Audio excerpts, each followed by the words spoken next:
लोकांच्या भावना दुखवल्या. छत्रपती शिवराय हे दैवत या देशाचे आणि एवढ्या मोठ्या स्मारकाचं अशी दुर्दैवी घटना होणं ही आमच्यासाठी खूप आम्हाला दुखावलं. आमच्या खूप भावना दुखावल्या त्यामुळे. आमचं एकच म्हणणं आहे की याच्यात राजकारण कोणी आणू नका. छत्रपती शिवरायांचा वापर तुम्ही राजकारणासाठी नाही करायचा. शेवटी हे जनतेच्या अस्मितेचा प्रश्न आहे, या रयतेच्या अस्मितेचा प्रश्न आहे, 18 पगड जातीच्या लोकांच्या अस्मितेचा प्रश्न आहे. तुम्ही त्याच्यात राजकारण करू नका. तुम्हाला खूप जागा आहेत राजकारण करायला. मग तो कोणताही पक्ष असू द्या, तो महाविकास आघाडी असू द्या किंवा ती महायुती असू द्या, तुम्ही त्याच्यामध्ये राजकारण करायचं नाही. फक्त आमचं एकच म्हणणं आहे की जो कोणी आहे ना त्याला कायमच्या जेलमध्ये टाकलं पाहिजे. ते बघा, महापुरुष कुठलेही असू द्या, अशा जर घटना घडल्या तर तो माणूस सुटायला कामा नाही. तो सुटलाच नाही पाहिजे. 4 दिवस आत टाकला, 5व्या दिवशी बाहेर आला, हे आम्हाला मान्य नाही. आणि तुम्ही राजकारण सगळ्या राजकीय पक्षांना बंद करा, नसता मग जनतेला तुमच्या विरोधात उठावं लागणार. हे खरं तर अपघात म्हटलं जातं, मात्र ज्या पद्धतीचं काम होतं, अनेक लोकांनी संभाजीराजेंनी पत्र लिहिलेलं होतं निकृष दर्जाचं काम आहे, त्याला अपघात म्हणायचं आहे का? इतक्या निकृष दर्जाचं काम केलं असताना त्याला अपघात आपण कसं म्हणायचं, दुर्घटना कशी म्हणायची त्याला? हे जे टेंडर घेणारे लोक असतात किंवा हे कोण काम करणारे असतात ना, हे इतके हरामखोर लोक आहेत. यांना फक्त कशात काय खावं हे सुद्धा कळत नाही. महापुरुषांचे कामं कळत नाहीत, मंदिरांचे कळत नाहीत, यांना कशाचेच कळत नाहीत. फक्त खायला काय मिळतंय ना एवढं त्यांना पाहिजे. म्हणून हे लोक कायमच्या मध्ये पाहिजेत.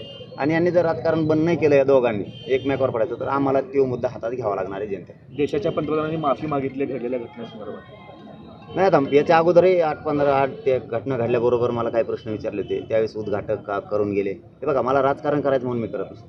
हां, चुकला की मी सोडत नाही त्याला, मग तो कोणी असो. कारण उद्घाटन करून जाणाराचा काय दोष? इथं काम करणाराच नीट नाही. घटना तर घडली, आता माफी मागितली का नाही मागितली काय, आमची मानहानी व्हायची, आमचं जेवढं भावना दुखवायचे ते दुखवलेले आहेत. तुम्ही अगोदरच कंट्रोल ठेवला असता ते दर्जेदार होतं आहे की नाही होतं आहे का, ते अगोदर ठेवलं नाही. आणि आता नंतर एवढी मोठी दुर्घटना झाली तेव्हा मला त्या राजकारणात पडायचं नाही आणि ते करायचं पण नाही. मात्र तो माणूस मध्ये गेला पाहिजे आणि तो कधी सुटला पण नाही पाहिजे. दादा, पण खरं तर अशा घटना घडतात त्यावेळेस असं सांगितलं जातं की 6 महिन्यात हा पुतळा जो आहे तो उभारण्यात आलेला आहे. मग सरकारची कुठंतरी ही नैतिक जबाबदारी नाही आहे का की अशा पद्धतीने आपण फक्त उद्घाटनासाठी घाई गडबड करून पुतळ्यांचे हे देतोय, परवानगी देतोय किंवा पुतळे उभारतोय? तर ह्यावर कुठेतरी निर्णय झाला पाहिजे, कायदा झाला पाहिजे की नाही? त्यांनी गडबड केली हे तर खरंच आहे, परंतु राजकारण नाही करायचं म्हणलं मी याच्यामध्ये. आणि त्यांनी सुद्धा कोणी करू नये.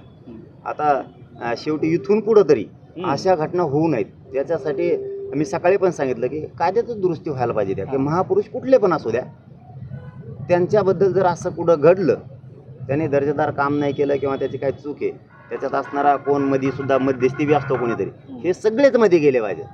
आणि हे कायमचे नाही गेले तर शेवटी मी पुन्हा तेच सांगतो की यांना दोघाला बाजूला सारून शेवटी मग आम्हाला जनतेला त्यांच्याकडे बघावं लागणार. आंतरराष्ट्रीय 2 दिवसापूर्वी एक मोठी बैठक झाली. बैठकीमध्ये हजारो तुमचे जे मानणारा वर्ग आहे तो सहभागी झाला होता. नेमकं काय सांगाल आणि बैठकीमध्ये नेमकं काय झालं? नाही, ते 1 वर्ष पूर्ण झालं होतं आंदोलनात. हे देशातलं सगळ्यात मोठं आंदोलन आहे की जे 1 वर्षभर तितक्याच संख्येनं तितक्याच लाखात लोक त्या आंदोलनामध्ये सहभागी. त्या देशात असं आंदोलन झालं नसेल कधी. 1 वर्ष पूर्ण झालं होतं म्हणून आम्ही एक छोटीखानी बैठक घेतली. पण ती राजकीय भूमिकेच्या बद्दलची जी बैठक आम्हाला घ्यायची होती ती आता पुढे ढकललेली आहे. आता ती तुम्हाला कळूयात. 1 वर्षाची वर्षपूर्ती झाली म्हणताय. वर्षपूर्तीमध्ये काय काय मिळवलं मराठा समाजाने, काय सांगताय? नाही, आम्ही नाही मानत त्याला वर्षपूर्ती. शेवटी आमचा संघर्ष होता, आम्ही केलेला न्यायासाठीचा तो उठाव होता.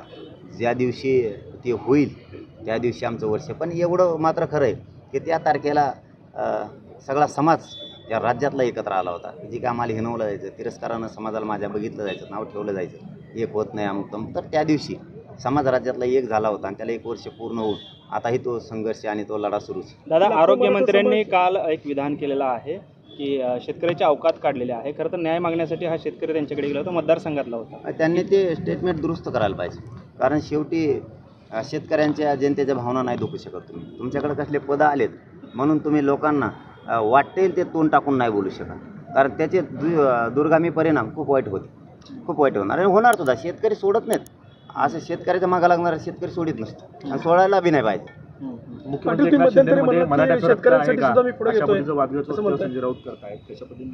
नाही, ते त्यांचं राजकारण. ते आता आपण काय त्यांचं बोला, ते दोघं एकामेकाला उत्तर देतील. पण आमच्या आरक्षणाच्या बद्दल आणि शेतकऱ्याबद्दल आम्ही खंबीर आहे. आम्ही मागच लागणार. सरकारला शेतकऱ्यांसाठी मी करतो म्हणाले, काय झालं? शेतकऱ्यांसाठी आहे, मुस्लिम समाज असेल, धनगर समाज असेल, सगळ्यांसाठी मी सगळ्या घटकांना सोबत घेऊन काम करतो असं तुमचं म्हणणं आहे? करतोच. माझे इतकं म्हणजे पाठ नाही थोपटून घेत, पण कोणी लावून नसून धरलं. मुस्लिम आरक्षण, धनगर आरक्षणाचा प्रश्न कोणीच लावून नसून धरलं. सरळ सरळ सरकार मी या दोघांसाठी अंगावर घेतो, सरळ सरळ. आणि शेतकऱ्यासाठी सुद्धा करणार आहे. माझं एवढंच म्हणणं आहे की आमचा ज्वलंत मुद्दा आहे मराठा आरक्षण. ह्यो सुटला की त्या प्रश्नाच्या मागे मी लागलो. शेतकऱ्याला न्याय मिळाला पाहिजे आणि त्यांनी 30 सप्टेंबरपर्यंत शेतकऱ्याला न्याय दिलाच पाहिजे या भूमिकेत आम्ही आहेत. नसता आंदोलनच पुकारावं, परंतु 2024च्या निवडणुकीचं मिशन हातात घेऊ. तेच आंदोलन समजायचं आता रस्त्यावर येण्यापेक्षा सगळ्या शेतकऱ्यांनी, सगळ्या जाती धर्माच्या गोरगरीब लोकांनी यांना पाडून टाकायचं. त्याच्यातून नेमकं संदेश काय देत आहे की तुम्ही उभे करणार आहेत? एकदा होईल ना, आत्ताच नाही वा, इतक्या लवकर सांगितलं होतं मला लगेच कार्यक्रम सुरू करते. टायमाला बरोबर गेम लावतो यांचा कसा लावायचा ती. समाजातील अनेक घटकांचं म्हणणं आहे की तुम्ही परत उपोषण करू नये, त्याच्याविषयी व्हिडिओ मोठे प्रसारित झाले, लोकांची तिथं मागणी केली, काय सांगाल दादा? नाही, माझ्या समाजाचं माझ्यावरती प्रेम आहे. सगळ्या 18 पगड जातीच्या लोकांचा माझ्यावरती माया आहे खूप. मी त्यांची भावना समजू शकतो, परंतु मी पण माझ्या स्वार्थासाठी करत नाही. त्यांचेच लेकरं सुखी व्हावे, तो शेतकरी सुखी व्हावा, सगळ्या जाती धर्माचे लोक सुखी व्हावेत म्हणून मी करतो. मी 29 सप्टेंबरला आमरण उपोषण करणार ह्याच्यावरती मी ठाम आहे, परंतु माझ्या स्वार्थासाठी नाही ना. माझ्या समाजाचे लेकरं आक्रोश करत आहेत, बलिदानं खूप गेले.